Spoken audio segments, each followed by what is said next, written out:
네, 안녕하세요. 매일 아침 빠르게 만나는 미국 주식과 테슬라 소식 트라운 TV입니다.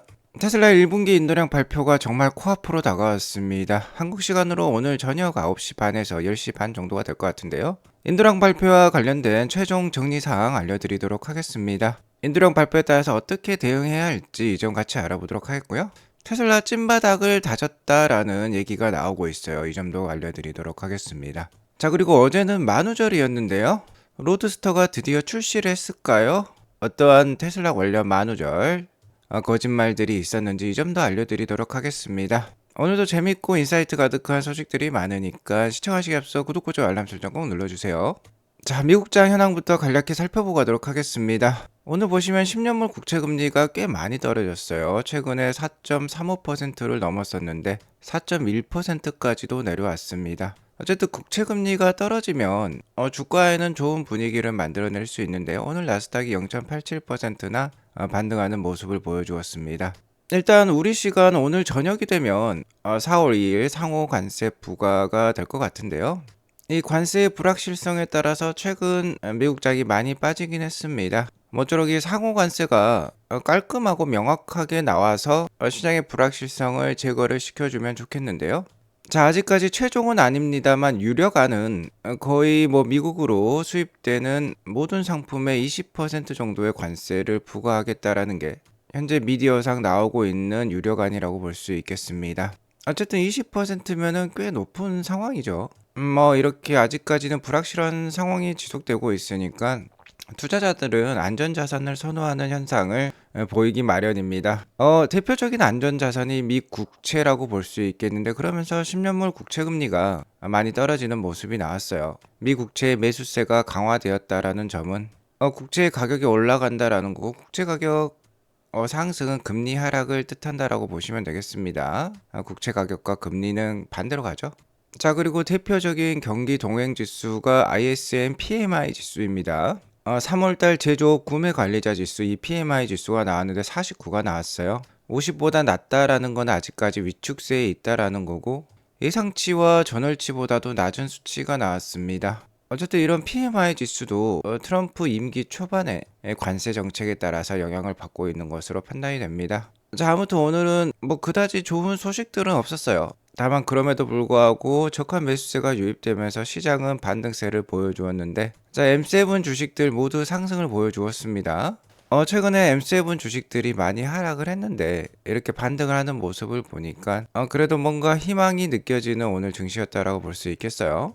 아무튼 현재까지 시장의 최대 하두는 관세라고 볼 수 있겠는데 길게는 5월달까지는 관세 영향하에 있을 수 있습니다. 하지만 6월달부터는 지속해서 말씀드립니다만 금리 인하가 시작될 수 있고요. 올해 연내 세 차례까지도 금리 인하가 될 수 있어요. 트럼프 역시 임기 초반에 관세를 강하게 밀어붙이고 있는 점이 어느 정도 약한 경기 침체를 유발시켜서 오히려 더 큰 주가 상승을 만들어내기 위한 원동력, 그 금리 인하를 이끌어내기 위한 하나의 방편일 수도 있습니다. 어쨌든 올해는 두 차례에서 세 차례까지도 금리 인하가 예상이 되니까 연말에는 당연히 미국 증시의 반등세가 충분히 나올 수 있습니다. 이 시기를 기다리면서 최근 많이 빠진 종목들을 계속해서 추매해 나가는 그런 전략이 유효해 보이고요.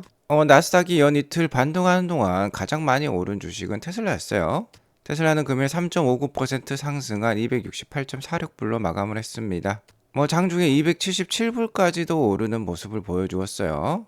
자, 일단 최근에 이렇게 W자 반등을 만들어내면서 완연하게 바닥을 다진 듯한 모습입니다.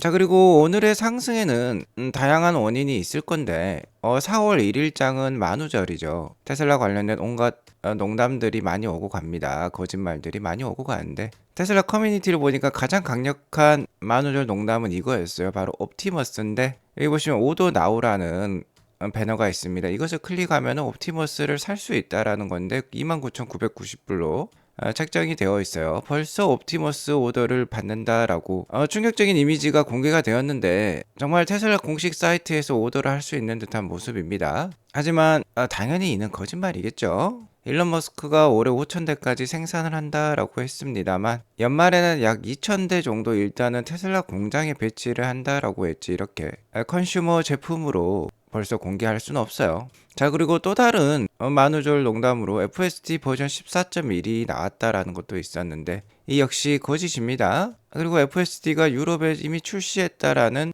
소식도 있었지만 이 역시 거짓으로 드러났습니다. 4월 1일은 조심을 해야 돼요. 자, 하지만 이것은 찐이었습니다. 바로 로드스터인데요. 실제로 지금 보시는 이미지는 테슬라 공식 홈페이지에 나와 있는 이미지예요. 여기 보시면 우리나라 홈페이지에도 사전 예약 버튼이 생겼습니다. 무려 제로백이 2.1초에 최고 속도 400km/h, 주행 가는 거리가 무려 1000km가 됩니다. 현존하는 최고의 전기차가 될 것 같은데요. 자, 이 로드스터가 사전 예약에 들어간 게 확실합니다. 자, 10일 이내에 납부해야 할 예약금이 5천만 원이나 돼요. 누구나 한 번쯤 생각해 볼 수 있는 드림카 드디어 나왔습니다. 자, 어쨌든 이거는 만우절 장난이 아니에요. 찐이에요. 하지만 로드스터가 테슬라의 매출액과 영업이익을 크게 신장시켜줄 그러한 제품은 아닙니다. 역시나 테슬라에게 있어서 캐시카우는 이 신규 모델 Y라고 볼 수 있겠고요. 오늘의 주가 상승에는 이 신규 모델 Y가 큰 몫을 했다라고 보시면 되겠습니다. 정말 잘 팔리고 있다라는 게 여기저기서 드러나고 있는데요. 역시나 중국 시장이 글로벌 전기차 시장에서 가장 중요한 시장이기 때문에 중국 시장에서 잘해야 됩니다. 제가 3월 마지막 주 중국 주간 판매량이 19,000대를 넘기면 주가가 좋을 것이다 라고 말씀을 드렸는데요. 19,000대만 넘겨도 좋다라고 했는데 실제로는 27,100대 거의 21,000대 정도가 나와버렸어요. 자, 2만 대를 넘긴 건 굉장히 상징적인 의미가 있다고 볼 수 있겠습니다. 신규 모델 Y가 그만큼 지금 기세가 좋다라고 볼 수 있겠는데요. 자, 2024년 주간 판매량 막대는 주황색이고 2025년은 빨간색인데 중국 내에서 주간 판매량이 2만 대를 넘겼을 때가 작년 39주차와 49주차였습니다. 자, 2만 대를 넘기기가 이렇게 어려워요. 근데 2025년에 자, 그렇게 1분기 판매량이 안 좋다 했는데 벌써 2만 대를 넘긴 게 13주차에 나와 버렸습니다. 거의 26주 앞당겼다라고 볼 수 있겠죠. 그만큼 이 신규 모델 Y의 판매 기세가 좋다라는 점이 되겠어요. 신규 모델 Y는 이번 1분기 마지막 주차에 전주 대비 37%나 상승한 14,600대나 기록이 되었습니다. 자, 이는 신규 모델 Y가 풀캐파로 생산 중에 있다라고 볼 수 있겠죠. 2만 대를 다 넘겨버렸으니까. 램프업이 끝났고요. 수요가 좋다라는 의미가 되겠습니다. 테슬라 주가가 최근에 약했던 원인은 전반적으로 테슬라의 수요가 떨어지고 있다라는 미디어의 공세가 있었죠. 거기에다가 일론 머스크의 정치적 활동으로 테슬라 브랜드 가치가 손상을 입으면서 차량이 더 안 팔릴 것이다라는 우려감도 작용했다라고 볼 수 있겠습니다. 자, 하지만 이렇게 제품에는 장사가 없는 거예요. 좋은 제품이 나오면 잘 팔린다라는 게 이미 드러났고요. 여기저기서 3월 판매량은 미국이나 유럽이나 신규 모델 Y가 인기리에 팔리면서 성장 중에 있다라는 소식이 들려오고 있습니다. 중국 판매량 추세도 2025년 1분기 주간 판매량이 이 보라색 막대인데 분기 말로 갈수록 계속해서 강화되는 모습이에요. 정말 2분기가 기대되는 상승 추세라고 볼 수 있겠고요. 아마 일본 1분기 인도량이 나오면 유럽과 미국은 역성장을 보일 것입니다. 하지만 중국은 그래도 전년 대비 성장하는 모습이 나왔어요. 전년 동기가 그러니까 2024년 1분기가 이 녹색 막대인데 녹색 막대보다 이 보라색 막대 2025년 1분기가 위에 놓여 있죠. 전년 동기 대비 1.8% 상승하면서 마감을 했습니다. 전분기라고 볼 수 있는 2024년 4분기보다는 30% 빠지는 모습이지만 어쨌든 진정한 비교는 전년 동기랑 해야 돼요. 어쨌든 중국은 전년 동기 대비 그래도 성장을 했다라는 게 잘한 점이라고 볼 수 있겠죠. 자, 이러면서 2025년 누계 판매량은 중국 내수 누계 판매량은 2023년과 2024년과 거의 같은 수준을 보이고 있습니다. 자, 하지만 이미 3월 달에 이 신규 모델 Y가 중국 전 차종을 통틀어서 베스트셀러에 등극했어요. 1위 판매량을 기록했습니다. 총 43,370대를 판매를 했는데요. 자, 이런 추세라면 당연히 이 파란색 막대가 계속해서 2023년과 2024년을 초과하는 모습이 지속될 것 같습니다. 자, 중국도 중국이지만 중국을 제외한 다른 국가에서도 이 신규 모델 Y가 절찬리에 판매가 될 것 같아요. 미국 역시도 트럼프가 테슬라 사라고 강력하게 지금 권유를 하고 있죠. 자, 원래 전기차에 그렇게 호의적이지 않았던 친고가당 미국인들이 트럼프의 권유로 지금 모델 Y를 사고 있다라는 얘기가 많이 나오고 있습니다. 자, 여기에 더불어서 글로벌 테스트 베드 시장이라고 볼 수 있는 한국에서도 지금 신규 모델 Y가 이 수요가 급증할 것으로 지금 예상이 되고 있어요. 오늘부터 주문창이 열리는데 몇몇 테슬라 직원들은 자, 올해 주문창이 오늘 열리자마자 올해 판매량이 거의 마감이 될 것 같다라는 얘기까지도 하고 있어요. 물론 뚜껑을 열어봐야 알겠지만, 자, 그만큼 인기가 지금 많은 상황입니다. 자, 무엇보다도 테슬라가 인기가 많을 수밖에 없는 이유가 이렇게 굉장히 강력한 안정성이 있어요. 여기 보시면은 자동 회피 기능이 있죠. 이만큼 테슬라의 자동 회피 기능 안정성 능력이 좋습니다. AI가 굉장히 강력하기 때문이죠. 뭐 신규 모델 Y가 정말 인기가 많아지면서 수요라든지 인도량 우려가 많이 사라진 오늘이었어요. 하지만 일단 1분기 인도량 2월까지는 정말 안 좋았기 때문에 일단 낮게 나올 가능성은 있습니다. 인도량 한번 같이 살펴보겠는데요. 일단 오늘 저녁에 발표가 됩니다. 프리마켓 때 발표가 되기 때문에 발표가 된 다음에 오늘 테슬라 주가는 크게 흔들릴 가능성이 높겠습니다. 테슬라의 인도량을 그간 가장 잘 맞춰온 트로이 테슬라이크가 파이널 인도량 예상치를 제시했습니다. 35만 5천 대로 제시를 했어요. 최근에 말씀드렸던 애널리스트 컨센서스가 37만 7천 대였다라고 했죠? 자, 이것보다도 무려 2만 2천 대가 낮은 수준을 발표했습니다. 전년 대비로도 굉장히 떨어지는 수치라고 볼 수 있겠어요.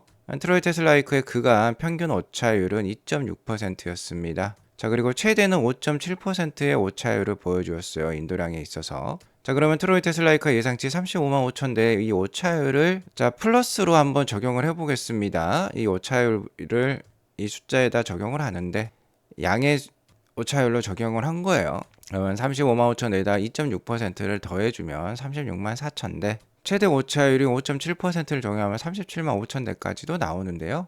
제가 어제 방송에서 일단 뭐 게리 블랙도 36만 대 정도로 예상을 하고 있고, 자, 이미 많은 사람들이 이번 인도량에는 신규 모델 Y가 이제 전환이 되면서 많이 판매를 할 수 없었기 때문에, 생산할 수 없었기 때문에 좀 낮게 볼 수도 있다라고 했죠. 36만 대만 넘기면 그래도 좀 괜찮을 수 있을 것 같다라고 했는데, 일단 뭐 트로이 테슬라이크의 평균 오차율 2.6%를 적용을 해보면 36만 대가 넘어가는 수준이 나오긴 합니다. 자, 그리고 저번에 미국 대선에서 트럼프 대통령의 당선을 마쳤던 이 칼시라는 뭐 도박 사이트가 있어요. 배팅 사이트라고 볼 수 있겠는데, 여기에서 테슬라의 1분기 인도량을 35만 3천 대로 예상을 하고 있습니다. 트로이 테슬라이크와 거의 비슷한 숫자라고 볼 수 있겠죠. 자, 이런 숫자를 보면 좀 기대감을 좀 낮추는 게 맞는 것 같긴 합니다. 다만 트로이 테슬라이크의 평균 오차율이 양의 오차율로 적용이 되길 바라겠고요. 트로이 테슬라이크의 예상량 35만 5천 대를 넘어선 36만 대 이상이 나오고, 만약 ESS 메가팩 매출이 작년 4분기에 기록했던 역대 최대 분기 매출 11기가와트시를 넘길 수만 있다라고 하면 그래도 괜찮은 시장 반응이 나올 수 있어요. 자, 만약 35만 대에 못 미치는 안 좋은 숫자가 나왔다 라고 하면 주가가 좀 많이 떨어질 수도 있겠는데요.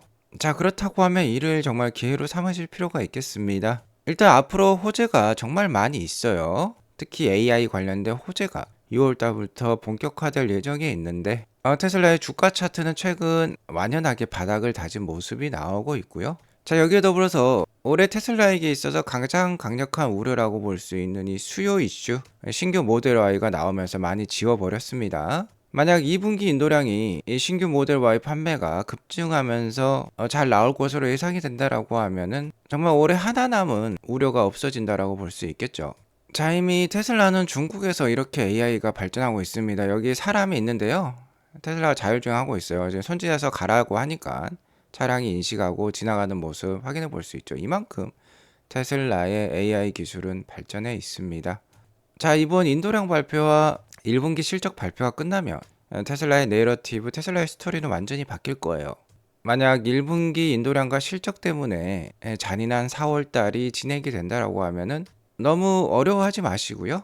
좋은 기회로 삼아 보시기 바라겠습니다. 올해 연내 한 차례의 강력한 반등은 당연히 있고요. 그 반등은 빠르면 6월을 전후로 해서 시작될 가능성이 높습니다. 아트란TV와 함께 하시면서 조금은 고달프지만 행복하고 기대감이 넘치는 테슬라 투자 이어가시면 좋겠어요.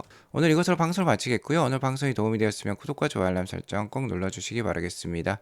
행복한 하루 되시기 바라겠습니다. 감사합니다.